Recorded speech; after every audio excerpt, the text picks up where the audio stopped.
Hello and good morning, everyone, and welcome to your morning briefing for Thursday, the 1st of May, 2025. It is officially May Day, and I'm your host, Mike Shelby. All right, Robert, good morning. Let's go ahead and jump inside the Beltway here. There's a lot going on, especially with these Trump executive orders, and we're going to get to this here in just a second. Let's go ahead and start with this uh, bill to curtail cartel money movers. Good morning, Mike. This is from Representative Pat Harrigan from North Carolina, and he's introducing what's called the Financial Intelligence and National Security Act. This would basically regulate wire transfer services like Western Union as banks under the Bank Secrecy Act and the Anti-Money Laundering Act of 2020. And I think this is a response to recent court developments that I believe it was a district judge in California, actually blocked Trump's attempt to surveil these wire transfers that we reported on a few weeks ago over the border in some of these border states like California and Arizona. Mm-hmm. So this is a bill. Does it have a chance of making it through the Senate? I think so. I think it seems like pretty something that could get some bipartisan support, at least enough to get past the 60 vote legislative filibuster. And it would just basically allow the federal government to push these money wire services to implement those know your customer requirements under these post 9/11 banking laws. Mm-hmm. All right, let's move on. I'll just let you take it through the rest of the Beltway here. And Representative Brandon Gill, who's a representative from Texas, a Republican from Texas. He's actually the youngest Republican in Congress. He said that Trump, the MAGA voters for Trump are not going away after Trump leaves office, and it would be unwise for the GOP to ignore them in future elections. I think this was an interesting comment, and I think Gill likely has a point here because 2024 exit polls pointed to much of the younger half of voters moving towards Trump, while older voters went towards Harris. And there's that book, The Fourth Turning, and within that, there's the idea that every 21 years, roughly, there's a generation that represents a major shift in social and political environment. And I think this is hinting at the post-Trump years. We could see some of the younger millennials and older Gen Z could be that next generational political and social cycle. And we could see a much more of a right-wing or conservative populist sentiment in younger voters. And if Republicans ignore them, I think they're headed toward a major loss in 2028 and 2032. Mm-hmm. And then Trump is, during a town hall yesterday, he said that his tariff policies are politically risky and could result in Republicans losing the House in 2026, but he's going to continue pushing on with these tariff negotiations. What I think is going on here is the Trump administration is focused on signaling stability while these trade deals are negotiated over the next few weeks, with the idea of preventing some of the shocks to markets that we saw recently. Scott Bessent, he said that the aperture of uncertainty over these tariffs is going to narrow as these trade deals are finalized, and pointed out that, as this chart shows, that in April, the shock to the treasuries market seemed to come back to the same level it started in April.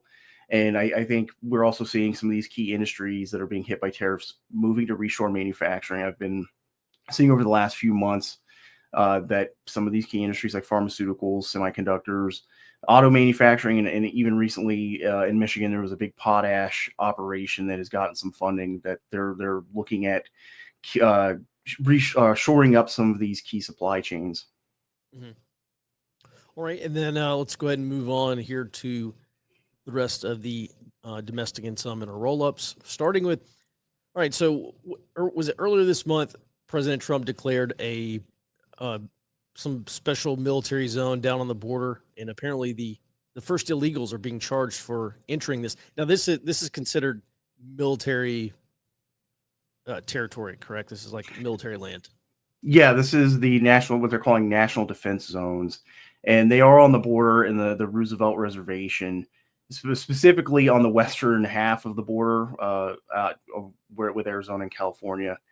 And 28 illegal aliens are now being charged with the first of these charges, which they're calling penalty for violation of security regulations, which significantly increases the punishment. So instead of 6 months in jail, and I think it's like a $5,000 fine. Now they're looking at potentially 1 year in detention and a $100,000 fine, which this is, I think, in concert with other moves by the Trump administration to deter illegal immigration, which is already at record low numbers.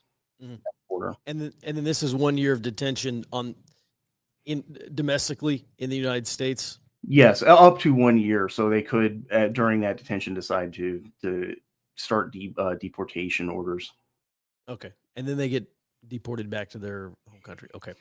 All right. This is also interesting. There's a lot of talk about what was it? David Brooks or somebody came out and said this Wisconsin judge who was arrested for aiding and abetting or allowing this illegal alien to leave her courtroom prior to being arrested by ICE. It was illegal but brave or something like that. And there was a huge groundswell of support for this judge. They said, "Oh, she did the right thing." Now she's been suspended by the Wisconsin Supreme Court, which skews to the left, correct? I mean, correct. They have a majority left wing. Okay, she was suspended. Is that like an admission of guilt, or what's going on here? Well, they're saying that this is to uphold the public's confidence in the courts while Dugan, her charges move through the federal courts where she's being charged. And I think this is a sign that, well, in some of these cases where the judges do, I think, obstruct, the enforcement of immigration laws. In this case, she effectively obstructed an ICE arrest. This might be a sign that maybe a full-on resistance from the state courts is not likely, especially in the cases where it seems like very blatant obstruction, rather than just some of these other moves I've seen where states attorneys have lowered charges in order to not trigger automatic deportation proceedings, and then some of these judges have handed down lighter sentences. I think in this case, this was a much more direct obstruction, and the court is actually, concerned. So this state Supreme Court is actually concerned about losing faith in the courts over this. Mm-hmm. Mm-hmm. All right. Thanks for that, Robert. Good morning, Jared. Good. Let's go ahead. I'll let you kick it off with our global roll-ups. Sounds good. We're going to start off in Europe. The European Commission reportedly has a drafted document acknowledging that it's entirely unrealistic to decouple from the United States in any capacity due to the size of the U.S.'s digital and computing services industry, which is something we've been kind of pounded on for a while now. And the European Commissioner for International Partnerships even said in an interview that the EU is now seeking common ground with the U.S. to bring stability back. So that's going to result in concessions from the EU. Moving over to the other side of Europe, the U.S. and Ukraine finally signed the rebuilding deal. This is to establish a reconstruction and investment fund, and it will give the U.S. preferential access to Ukraine's minerals. The Treasury Department also claims that this will play into diplomacy because it signals to Russia that the Trump administration is committed to the peace process here. And speaking on Russia and North Korea are opening they began construction on a second bridge. They have one operational, but this is the first one that they've built in 66 years. So this is actually kind of a significant event here. And South Korea expects this to greatly facilitate trade between the two nations. Now, the UN runs a blockade of sorts to enforce sanctions on North Korea. We've covered the Asian allies doing that. So I think that'll run afoul of this.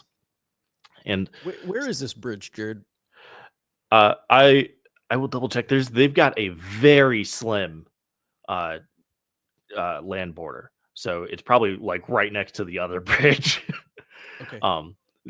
Yeah, but I have checked it. I have checked their borders. They do have a very small one. I think it's right near Vladivostok, if I remember right. Russia and North Korea. Yes. Okay. Now, staying in North Korea, so they just ran a missile test from their latest destroyer. They have one of these destroyers, and the North Korean leader is calling for additional ships capable of carrying these weapons because they're supposed to carry nuclear warheads. Kim Jong-un expects to build a new destroyer every year for the foreseeable future in order to build up a blue water navy, which is a very significant goal for the North Koreans. They don't have one. And he intends to do this also to combat the U.S. and South Korea's, quote, demonstrations of military power. So we'll probably, as the years go on, we'll probably start seeing a tit for tat as far as exercises go. Mm-hmm. Hey, Jared, just a quick question on this. What would be beneficial for North Korea to build all these destroyers as opposed to building these unmanned sea vessels, submarines that could be used offensively or defensively? So part of it's prestige, and I do think that the drone issue is overblown because you need a connection to it. So you're going to need a manned ship nearby. In my opinion, as a former sailor, I think the way that things are going to look that they're going to look in the future is you have a capital ship of sorts, either a cruiser or a destroyer, commanding frigates with a ton of drone ships nearby. That way you greatly enhance your combat capability without actually having a whole lot of extra manpower. And I think North Korea is probably going to go there, but you need the command ships first. You need to be able to project power. And this would actually give them the ability. It would almost be like a second leg of a triad, a nuclear triad, because as far as I know, they just have ICBMs. They don't have bombers. So this would give them a maritime capability, which it's, despite nothing being on the water, it's actually fairly easy to hide a ship there. Okay. Now, down in Taiwan's updating their semiconductor manufacturing exports and overseas production law. The update mandates that external fabrication centers, so like what we're getting in Arizona here, must lag by at least one chip generation as a matter of national security. This is part of their whole national security plan called the Silicon Shield. And at the same time, the Taiwanese semiconductor manufacturing company, TSMC, announced that they have a new generation of semiconductor that will enter mass production in 2027. So I have to kind of watch this because I'm not super familiar with how Taiwanese law works on the ground, but that sounds to me like TSMC is preparing to move the current best generation out to, its external fabrication centers. Okay. Then quick update on US, India, and Pakistan. So the talks happened yesterday. The initial reports out of Pakistan were not great. The Pakistani prime minister actually felt insulted afterward, but Secretary of State Rubio did call the Indian external affairs minister and Pakistan's prime minister. He told Pakistan to come out, condemn the terror attack, and cooperate with the investigation. He also urged India to de-escalate, but that's expected. Meanwhile, India is maintaining its carrier strike group down in its exclusive economic zone, which you can see here highlighted in blue. And it officially deployed the Coast Guard to patrol the maritime border. The Pakistanis are scheduled to conduct a ballistic missile test here in the region right next to both of those maritime assets here in the coming days as well. All right.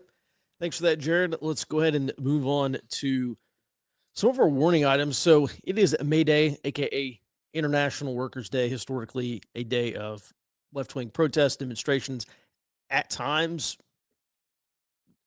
unrest and violence as well, property destruction. As of this morning, left-wing organizers have scheduled over 1,000 protests and demonstrations. Those will run from today through Sunday. So May Day this year is on a Thursday, although Saturday and Sunday I think will probably also be pretty busy days for May Day demonstrations. Organizers for this large May Day campaign, and we're talking about the progressive part of this May Day campaign, they have been reiterating a commitment to nonviolence. I think that will most likely be the norm for most of these May Day demonstrations. Protesters will be rallying against deportations and against the broader Trump agenda, while rallying in support of workers, Palestine, and socialism. Now, organizers there is also a campaign in DC, and they have planned a month-long, what they're calling a 24/7 sit-in outside the Capitol. That's going to feature various events and themes for the entire month of May, every day. So May Day does historically include destructive and sometimes violent demonstrations by left-wing anarchist groups.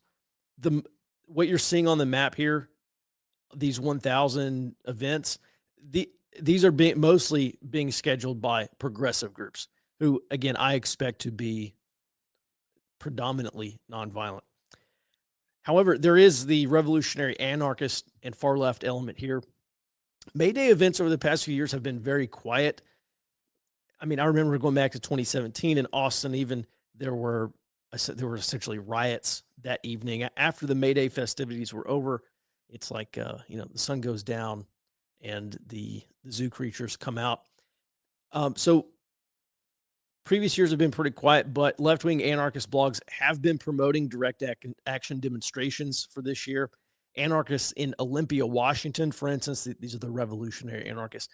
They've announced a roving economic blockade. I mentioned that earlier this week. And it looks like they're going to try to block traffic to promote opposition to mass deportation. I've also talked about some of the events in the tier 1 cities like Portland and Seattle, really like the greater Seattle, Tacoma, Olympia area. And they're scheduled to begin in the mid-afternoon into the evening. And that may be, I mean, honestly, this will probably be like the best opportunity these guys have had to go out and conduct direct action demonstrations to engage in property destruction. Probably the best opportunity they've had in years, I think. At a minimum, though, these May Day demonstrations are going to be an opportunity for these far left groups to go out and establish new connections, expand their networks, most likely reactivate some of these dormant Antifa affinity groups, and those will be predominantly in Portland, Oregon, greater Seattle, Tacoma, Olympia, Washington area. On that note, I've also seen some left-wing blogs, both progressive and revolutionary anarchist groups and blogs have been taking note of this Trump administration executive order that came out earlier this week. It directs the Attorney General and the Secretary of Defense to identify ways in which military assets could be used for domestic security. And that would include the use of personnel, I think the use of equipment. Also, it sounds like training may be involved as well. And these left-wing blogs in general have been pointing out that this indicates a crackdown on sanctuary cities is coming starting the summer. And so this looks to be like, I think we will see a significant ramp up this summer. I've got a lot of questions about whether this is going to be a repeat of 2020. I don't think so. I don't think it's going to be that level of intensity. I don't think it's going to be as widespread as the BLM riots were. We're not looking at 100 nights of rioting, for instance.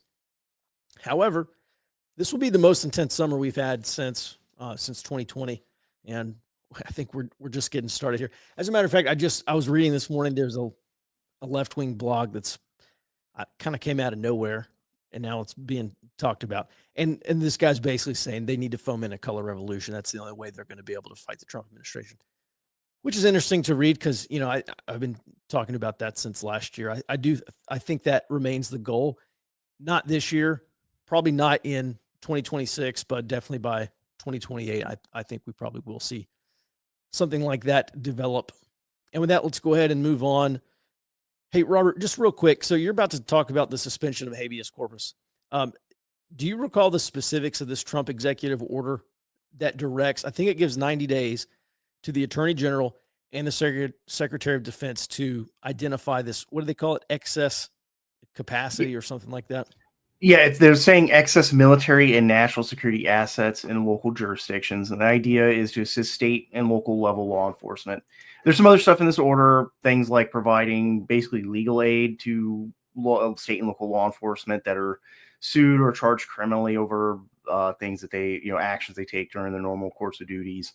And also, I think they're also trying to using federal resources, bolster pay for cops as well. But I think with the idea of supporting more local and state level law enforcement. Mm-hmm. All right. Thanks. And then let's turn now to maybe the suspension of habeas corpus. What's going on? So this is actually from Trump's cabinet meeting yesterday. And he said that in response to how he could mitigate the district courts blocking his deportation efforts, he said, quote, "There's one way that has been used very successfully in the past." And he's hinting at that he's considering suspending habeas corpus for these deportation cases because Trump is right, it has been suspended multiple times in U.S. history. Most recently in 2006, by George W. Bush, and this was in parallel with what was called the Military Commission Act. And this was what established military tribunals for the Gitmo detainees.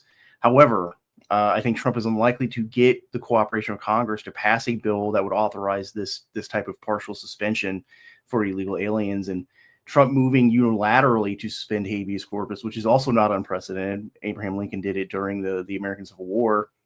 I think could be a trigger for a major escalation by the Trump resistance. Oh, certainly. Oh, yeah, that's going to trigger. You know, I sometimes talk about this group. It's kind of a boomer political group. It's basically an extension of the Tea Party here locally, and there's a lot of boomers in there. And one of the main ladies in there, conservative MAGA, whatever, she's 65, whatever, something years old. She's a retiree. She was talking about how Trump needs to invoke the Insurrection Act or declare martial law or something like this. I don't know if these people understand this or not. I don't think there's any going back from this. If there is some Insurrection Act, I think that's it. I mean, I think that triggers a civil conflict, honestly, just based on what I'm seeing out of these far left groups. They have built momentum.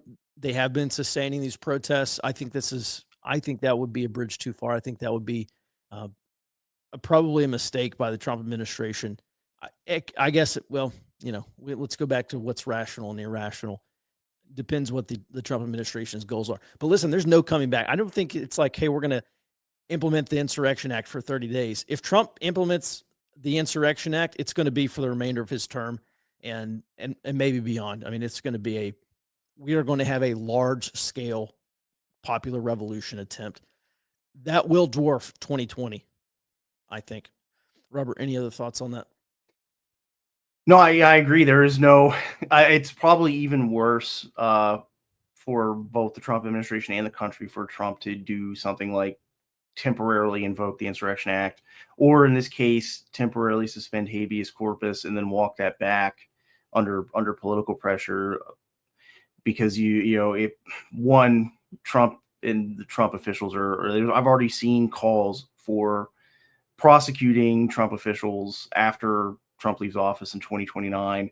And I imagine there would be a lot of sentiment for politically punishing Trump supporters as well. So this is a situation where going in halfway might even be worse than going all in on something like suspending habeas corpus for deportations. Mm-hmm. Yeah, the leader, the co-executive director of the nation's largest protest group said last week on one of their midweek conference calls, he said 2029 is coming. Trump will not be in office forever. And he said what's coming is an era of accountability. And he said if you're a political actor, if you're a whoever, and you're enabling these types of things, he said there's going to be accountability. They're going to come after you. So almost certainly, I mean, if we're reaching a point of no return here, if the Trump administration does pursue something like that. All right, Robert, thanks for that. Let's go ahead and move on here to the next item. Jared, welcome back. This is interesting. So the Philippines is standing up what's it called? Strategic Defense Command. Yeah, that's the title they're going with. So this is initially supposed to be a new command to coordinate the multinational exercises they run due to the fact that Balikatan and Salaknib are both just expanding wildly over the past few years. So they want to coordinate. These are military exercises that are additional countries are joining these exercises. Yes. Okay. They're huge, starting to rival Balikatan, starting to rival Talisman Sabre actually down in Australia. Mm-hmm. So they want to stand up a new command that coordinates all of these foreign militaries and figures out how best to integrate them, create interoperability between them, and how best to use the modern equipment, which the Philippines largely they don't really have it. They're getting it. We've covered quite a few of their main pieces here, but all of what we just explained would actually transfer very nicely into just being a sub-regional commander for the forces in the South China Sea. If you know how to coordinate multiple militaries, if you know how to use the equipment appropriately, you can figure out how best to assert dominance down in the South China Sea. And I think what's happening here is the Philippines is preparing for a joint command similar to what the U.S.-Japan Joint Command is, which we covered a few months ago. And that command actually shares authority over both of those forces. So a Japanese commander could command U.S. troops there and vice versa. Isn't that the system that KFOR has in South Korea? Isn't there like a joint military? This is not my part of the world, but do you recall if there's like a joint military command, or was that just with Japan? So definitely with Japan. I'll double check on KFOR, being that that's Army. I haven't taken a super close look at that one. But Robert and I were talking before, and this is actually something that's required for setting up a total regional chain of command. So you would need these sub-regional commands to report to a supreme commander in the event of a world war or a Taiwan contingency or a mutual defense treaty activation here. I think that's what's actually happening, is the U.S. is preparing to take supreme command with these sub-regional commands. That's what I was about to say. This is reminiscent of the Supreme Allied Commander back, going back to World War II. It does seem like I look at Iraq, for instance. There was MNFI, Multinational Forces Iraq. There's MNCI, Multinational Coalition Iraq, where the United States was not only the brunt of the forces, but they were the top of the command pyramid there. And it really does seem like, do you expect the United States to have something similar to Multinational Forces Iraq? Maybe we'll call it Multinational Forces Indo-Pacific. I don't know, whatever they're going to call it. But does this look like this is basically what's happening here between Japan and I think Philippines? so. I think so. And for any longtime viewers, you've probably sussed out that I largely view this in three different ways. There's the East China Sea Theater, Philippine Sea Theater, and South China Sea Theater, and each of our major allies handles something differently there, with us, the U.S., handling the Philippine Sea. And if you look at where these two sub-regional commands are, they handle the other two. So I think that's what's really happening there, is building the structure. And if you have these multinational forces like this, in the event that anything happens to the United States, technically these guys could still run. Philippines, not yet. They don't have the capability, but Japan could, fill in the gaps where they need to. Just one point of correction. I said MNCI. I think I said Multinational Coalition. It's actually Multinational Corps Iraq. It was 18th Airborne Corps when I was there, and then taken over by I Corps. All right. Jared, thanks for that. This is interesting. And thanks for staying on top of these developments too. I mean, does this, I think we all understand World War III is a distinct possibility. It does look like Japan is rearming for that. It looks like the Philippines are rearming for that, or at least making these large strategic decisions toward that. Do you think this is a case where the Philippines, are they preparing just in case, or are they preparing because they truly do expect to be in a large-scale conflict with China? I think they expect it. Just they can't afford to have any doubt on it, because if you have doubt, it allows for wiggle room to say, hey, maybe we don't need this. But it's a matter of existential. It is an existential matter for the Philippines. Plain and simple. Okay. All right. Thanks for that, Jared. Let's go ahead and get to some questions. We got some good questions lined up today. All right. Inflation and jobless claims tick higher while GDP ticks lower. Has Trump been right about Powell being behind the ball again? And will Powell cut rates anytime soon? I think most banks now expect Powell to cut rates. The biggest reason why he hasn't, according to what he has said, which I believe is probably true, is the labor market seems to be holding up, and they're also concerned about future inflation expectations. So Powell does not want to cut until he starts to see some weakness in the labor market. And why would you cut? His argument is you don't need to cut interest rates when inflation's going up, because that's the whole reason why they hiked interest rates, is to get inflation under control. So I think Powell's very concerned about inflation, and if he cut rates, if he does cut interest rates, I think he'll see that as inflationary. All right, let's move on to the next question. How will Neuralink change the world? I don't know, man. I guess we're going to be controlling computers with our minds and sending each other text messages. I don't know, with our brains. I really don't know, Robert or Jared. Anything? I think it'll largely be a gimmick at first, and I'm not sure that your body can handle it long term, because we see rejection of implants all the time. already. Yeah, but I don't know. You look at these. What do you call them? Whatever. They're completely, They're completely quadriplegic. paralyzed. Yeah, quadriplegics, completely paralyzed. But they're like having conversations through this Neuralink implant. Listen, this is outside kind of the realm of our expertise. So we'll skip this question. Other than I don't know. All right, with the rebuilding of your troops on the ground for protection, and does this mean using our tax dollars? Haven't there been talks about putting some kind of peacekeeping people on the ground to protect these mines? There have been, but I don't think that's gonna fly necessarily. It'll have to be a third party force. Russia's very against any type of NATO troops being there, and we may have to rely more on U.S. businessmen being like basically U.S. citizens being there to potentially take the brunt of it. Was there any part of this deal? I don't even know if they've made this deal public yet, but was there any mention of who is going to actually protect the mining sites? No, I was getting it right from the announcement from the Treasury Department, but they haven't published details as far as I've seen. Okay. All right, fair enough. Next question.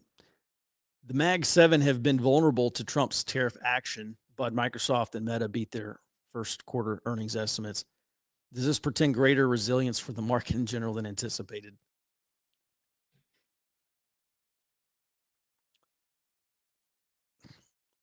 I don't know. Next question. Listen, here's part of the problem is that there's been so much money being funneled into the markets and just irrational exuberance, and PE ratios can't continue to go up forever. But that was the whole justification. He said, "Oh, buy even at these PE ratios, even though they're historically maybe the highest they've been." And you look at market concentration; it's the highest it's been since the late 1920s. So I think a lot of the market sell-off, it was time for a cool down. The market cannot keep going up forever. It was time for a lot of that to reset. So I think that's part of it. In terms of resilience to tariffs, I don't know. Most of these tariffs have been pulled back. So I think there's a large reaction, and I think people is a very difficult business climate, I think. So in terms of the Mag 7 resilience against the tariffs, I don't know. We keep seeing these carve outs we see the Apple carve outs.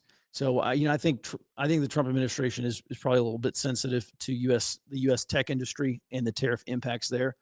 And so maybe we'll continue to see carve outs or some kind of special situations for big U.S. tech firms. Don't we already have large scale insurrection? I mean, look at the courts, the states, they're in full rebellion. I wouldn't call that an insurrection. I don't think that meets the textbook definition of an insurrection. What concerns me is that I think there's growing political top cover for that kind of stuff. And that was one of the big enablers that we saw back in 2020 is you have this revolving door of people getting arrested and released. But there was the Tesla firebomber, one of them, that was arrested and recently released because he's transgender, or it is transgender. And I don't know, Robert, what was the judge released him because it was like unfair or like cruel or something like that because he was transgender and he shouldn't go to prison or something baffling like that. Yeah, and that was very rampant during 2020. Right. Even when arrests were made in some of these cases that were like in Colorado, there were far left groups that set up flash traffic control points on highways and shot people driving through that were arrested and later released on like lowered bail amounts and stuff. Right. So there's political cover given for in where they can give this in some cases, but I agree on the not labeling this necessarily as insurrection. And there's been a lot of people coming out like Alan Dershowitz. I think even in Wisconsin, there was a judge in Wisconsin talking to the media the other week, and they're all trying to point out that these are kind of normal conflicts. Alan Dershowitz has been big on saying that this isn't a constitutional crisis. This is actually normal back and forth between the different branches of government over where their powers stand, and this has gone on constantly throughout American history. So this isn't necessarily a special level of insurrection against the Trump administration, or vice versa. Yeah, that's an interesting and fair point. All right. Is there any remedy available to Trump beyond suspension of habeas corpus in the Insurrection Act to rein in a deeply corrupted system? Well, Robert, I think you've been saying for a while Trump can just defy these lower level courts and then continue their own course of action until the Supreme Court makes a ruling, right? Yeah, and I think he has been effectively doing this since day one, because it doesn't require him to come out and tell CNN, I'm defying the courts. He can just take these actions. And the biggest indicator for me is these two fights in Washington, D.C. and Maryland over the Alien Enemies Act, the Kilmar-Abrego Garcia case, and the other case with the deportees that were sent to CCOT, while the judge was saying to turn the planes around. Those two cases to me are the biggest indicators that Trump is basically just doing this and not necessarily announcing it. Mm-hmm. All right. And then in that the Kilmar-Abrego Garcia case, I guess the Supreme Court ruled that the Trump administration needs to facilitate his return, but did not actually order his return. I think isn't that the legalese case there? Yeah, and even more specifically, they directed the district court to define what they meant by facilitate. And I think like a kind of sort of stealth wrist slap said that the district court had to consider that the district court doesn't have authority to direct the president on how to enact foreign policy. And so I think a lot of people both pro-Trump and anti-Trump are looking at that Supreme Court decision and saying, well, Trump is now defying the Supreme Court. But that, from what I understand, listening to a lot of legal analysis about it, he's not actually defying the Supreme Court. They didn't tell him what to do. They told the district court what to do. Mm-hmm. All right. Yeah, I remember that as well. Key point there. All right, Jared, next question. Since the advent of the trade war with China, we've seen a significant uptick with regard to products being copied by China and put on primary sales networks like Amazon, Walmart. This is hurting small business. Have you seen any stats on this? Listen, I've not seen the stats on this, but I don't know about an uptick, but this has been happening for years, if not decades. Reverse engineering, China sees, like, you can look at Brush Beater's book as a really good example. It was an Amazon bestseller, and apparently this happens to a lot of books on there. You just look at the trends. You say, what is the best selling product on Amazon? And then you go and you make a copy of it and you sell it to compete. So I don't think it's definitely not anything new. I've not seen the stats on an uptick, but I don't know. Now, I guess now that you've got to pay tariffs if you're going to buy these Chinese knockoffs. All right. Could a possible India-Pakistan war drag Iran in on the side of Pakistan due to large Baluch minority in southwest Iran? I don't think Iran wants to get involved in a conflict like that. Jared, any thoughts?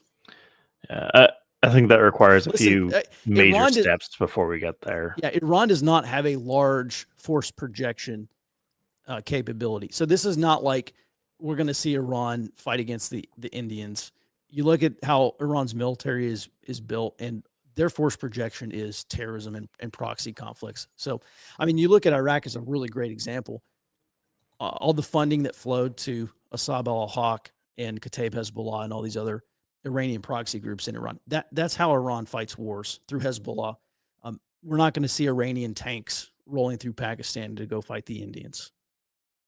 Yeah, and that requires the Indians to actually just openly support Baluchistan, or somehow for Baluchistan to really secure independence and move on into Afghanistan and Iran as well.